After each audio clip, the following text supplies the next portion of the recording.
आज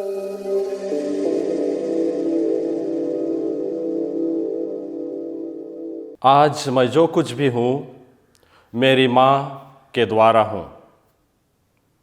माँ का इस दुनिया में और हमारे जीवन में बहुत ही महत्व है।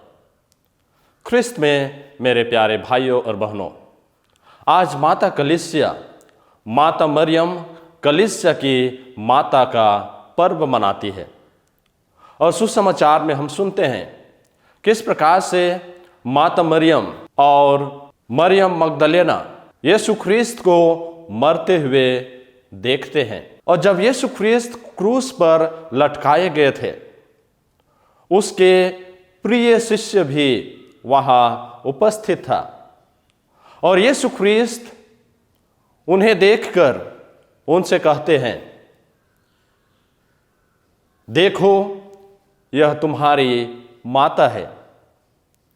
उसी प्रकार से वह माता मरियम से कहते हैं, देखो यह तुम्हारा पुत्र है। और उसी दिन से यीशु ख्रिस्त के प्रिय शिष्य योहन माता मरियम को अपने पास एक माँ के रूप में रखता है।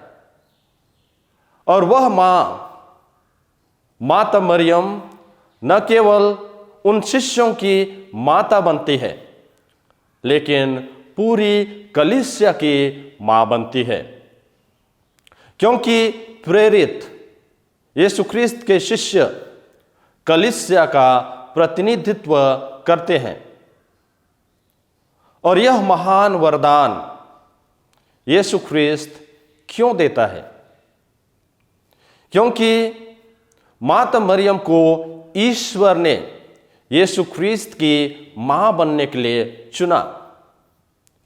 और जब माता मरियम को गैब्रियल दूत का संदेश मिलता है कि आप पवित्र आत्मा से गर्भवती होंगी, पुत्र प्रसव करेंगी और उसका नाम यीशु रखेंगी, जो दुनिया का मुक्तिदाता होगा, जो दुनिया का उद्धारकर्ता बनेगा।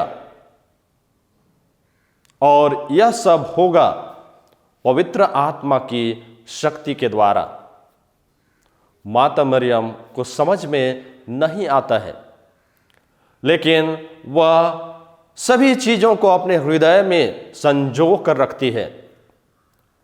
और हम जानते हैं उसी समय से माता मरियम के जीवन में दुख, संकट, कठिनाई शुरू होता है।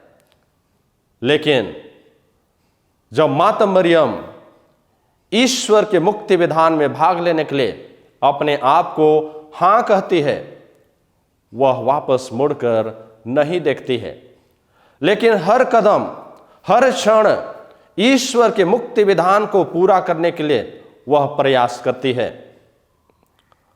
और इस प्रकार वह यीशु ख्रिस्त के जन्म से लेकर मरण तक साथ साथ चलती है। और इसलिए प्रभु यीशु ख्रिस्त अपनी मां को एक उपहार देता है कि वह ना केवल अपने शिष्यों का, लेकिन पूरी कलीसिया की मां कहलाएगी। और यह एक सौभाग्य की बात होती है माता मरियम के लिए, जो पूरी कलीसिया का मां कहलाती है।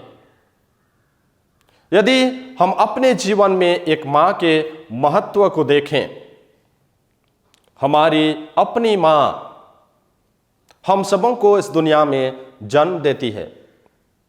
जन्म देने के बाद हर प्रकार की सुख सुविधाओं के लिए वह मेहनत करती है, जिससे कि हमारा जीवन सुखमय हो सके, हमारा जीवन आनंदमय हो सके। और इस प्रकार खुद दुख सहकर, खुद कठिनाई सहकर, खुद सब चीज को छोड़कर वह अपने बच्चों के लिए त्याग करती है, तपस्या करती है। लेकिन क्या हम आज अपनी माताओं को वही दर्जा देते हैं जो दर्जा यीशु ख्रीस्त अपनी माँ मरियम को देता है। बहुत बार मुझे दुख होता है क्योंकि बहुत से ऐसे बच्चे हैं जो आज बड़े हो गए हैं, आज बड़े बड़े पदों में है, अच्छे अच्छे नौकरियां कर रहे हैं, लेकिन उनको अपनी मां के लिए समय नहीं है। वह दुनिया की मोह माया, वह पैसों के पीछे भाग रहे हैं और शायद बुढ़ापे के समय में अपने माता पिता को वृद्धावास में, वृद्धाश्रम में छोड़ दे रहे हैं। उन्हें प्यार नहीं कर पा रहे हैं, उन्हें अपना समय नहीं दे पा रहे हैं। और इसीलिए आज प्रभु यीशु ख्रीस्त हम सबों को एक चुनौती देते हैं कि जिस प्रकार से उन्होंने अपनी मां मरियम को न केवल अपने शिष्यों के लिए लेकिन हम सबों के लिए दिया है, उसी प्रकार से हम अपनी माताओं का आदर कर सकें, उनका सत्कार कर सकें, बुढ़ापे में उनका सहारा बन सकें।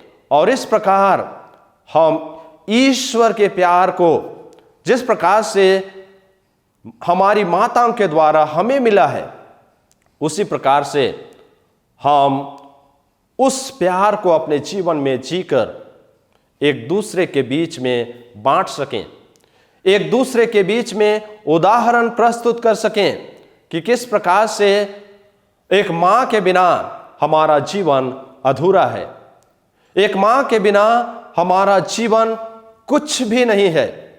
क्योंकि यदि वही मां यदि चाहती तो शायद हम इस दुनिया में नहीं आते, लेकिन वे ईश्वर के सृष्टि में भाग लेते हैं और हम सबों को इस दुनिया में जन्म देते हैं और हमें अच्छा उदाहरण देकर, हमें ख्रिस्तीय शिक्षा के आधार पर हमें जीना सिखाते हैं, चलना सिखाते हैं।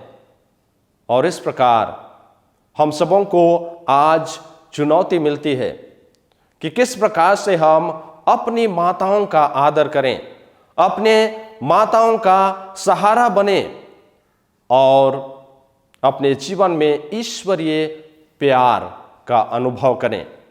तो आइए, जब हम यह पर्व मनाते हैं, हम अपनी अपनी माताओं के लिए प्रार्थना करें।